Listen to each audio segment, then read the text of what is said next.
മലയാത്രയൊക്കെ കഴിഞ്ഞ അവൻ എപ്പോഴെത്തിയേ? വൈകുന്നേരം എത്തി. മുടി കെട്ടാൻ പോയിട്ട് വന്നിട്ട് ഇതേ ടി വി കണ്ടോണ്ടിരിപ്പുണ്ട്. നീ ഇനി ആ മറ്റേ കാര്യമൊന്നും അവനോട് ചോദിക്കാൻ നിക്കണ്ട.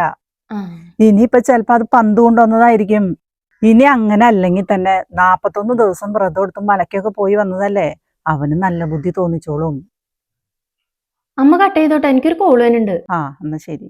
എന്തി ശാലിനി? എടി ശ്രീദേവി, ഒരു കുമ്പളങ്ങയുടെ കഷ്ണുണ്ട്, ഇവിടെ ഉണ്ടായതാ. എന്റെ പണി കഴിയുമ്പോ ഞാൻ അങ്ങോട്ട് വന്നേക്കാം. ആ എടി, ഞാനൊരു കാര്യം ചോദിക്കാൻ മറന്നു. എന്നതാടി? ഡ്രസ്സുകൾ പിന്നെ എത്ര എണ്ണം പോയി? എടി, നിന്നോട് ഞാനത് പറയാൻ വിട്ടുപോയി. 40-40 ദിവസമായിട്ട് ഒരു ഡ്രസ്സും പോയിട്ടില്ല. ജനലയ്ക്ക് തലേനൊപ്പം കണ്ടിട്ടില്ല. ഇനി അങ്ങനെ അല്ലെങ്കിൽ തന്നെ 41 ദിവസം വ്രതം എടുത്തും മലക്കൊക്കെ പോയി വന്നതല്ലേ. അപ്പൊ ആള് തന്നെയെന്ന് ഉറപ്പായി. പറ്റിയ പാട്ടൊക്കെ കേട്ട് തയ്യാറെടുത്തിരിക്കുക. നോയമ്പൊക്കെ കഴിഞ്ഞൂലോ, അപ്പൊ ഇറങ്ങും.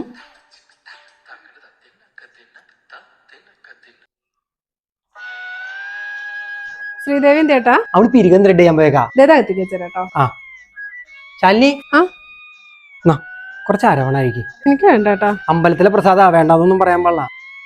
കുറച്ച് മതി കേട്ടോ.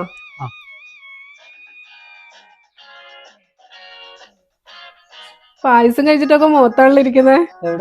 ദേ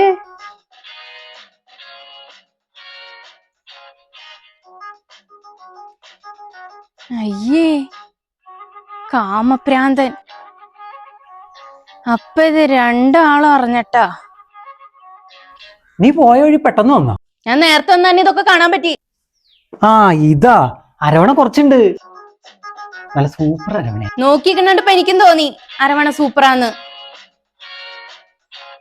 എടി മൂതി ശ്രീദേവി, അവള് വരാനുള്ളത് എടുത്ത് തിന്നണ്ടായിരുന്നു. ഇതിപ്പോ നീ എങ്ങോട്ടാ? പെട്ടിയെടുത്ത് പോണണ്ടായിരുന്നൂടെ, പണിക്ക് പോണതാന്ന്.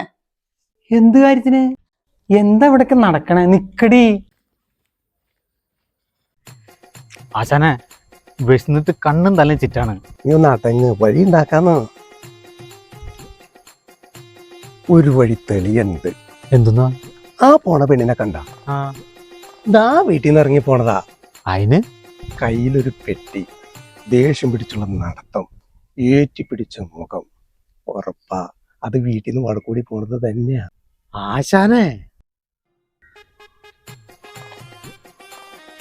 ചേട്ടാ.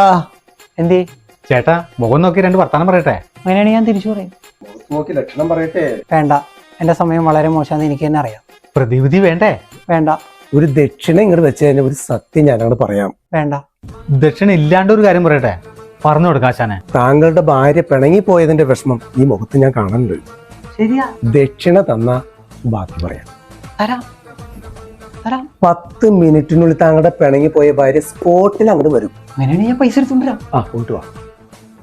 ആശാൻ എന്ത് വർത്താനം പറയണേ? 10 മിനിറ്റ് ഉണ്ട് ആ പെണ്ണ് ഇങ്ങനെ തിരിച്ചു വരാനാ. എടാ, ഒരു മീഡിയം സ്പീഡിൽ നടന്ന ഈ കൂപ്പിടി കവല വരെത്താൻ 10 മിനിറ്റ് പോരെ? അത് പൊളി.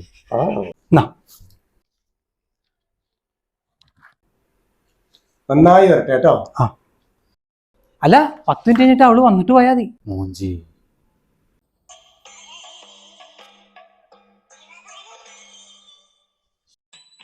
ഇവരൊക്കെ ഏതാ? ഞങ്ങളാണ്. നിങ്ങളൊക്കെ വരും പറഞ്ഞ ഞങ്ങള്. എന്തുകൊണ്ട്? എടി, നീ 10 മിനിറ്റിനുള്ളിൽ വരുമെന്ന് പറഞ്ഞ സ്വാമിമാര്. എനിക്ക് വിശ്വാസമായിട്ടാ.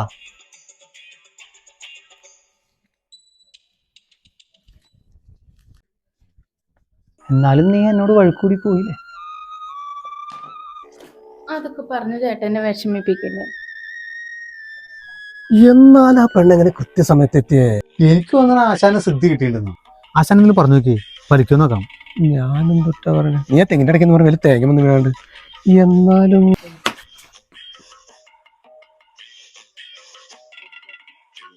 ആശാനെ, ഇത് ഞാൻ പറഞ്ഞു തന്നെയാ. ആശാൻ മിന്നൽ മുരടി കണ്ടില്ലായിരുന്നോ? ആശാന് കൈ കൊണ്ട് ഇതെങ്ങനെ കാണിച്ചു നോക്കി. ഇല്ല കിടക്കണ കയറുമെന്ന് കാണിച്ചു നോക്കി.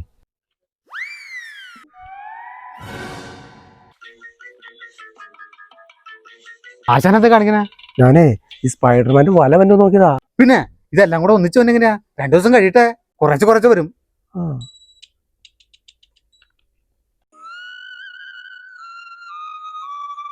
ശ്രീദേവി എങ്ങോട്ടാ? ഞാൻ എന്റെ വീട് വരെ പോണതാ. അയ്യോ, ഇപ്പൊ ഒന്ന് വരില്ലേ? എന്ത്? 2 ദിവസം ഞാൻ വീട്ടിലുണ്ടായില്ല. ഞാൻ ശാലിനോട് പറയായിരുന്നു രാത്രിയാകുമ്പോ ശ്രീദേവിയെ കൂട്ടിന് വിളിച്ചോളാൻ. ഇനിയിപ്പോ എന്ത് ചെയ്യും?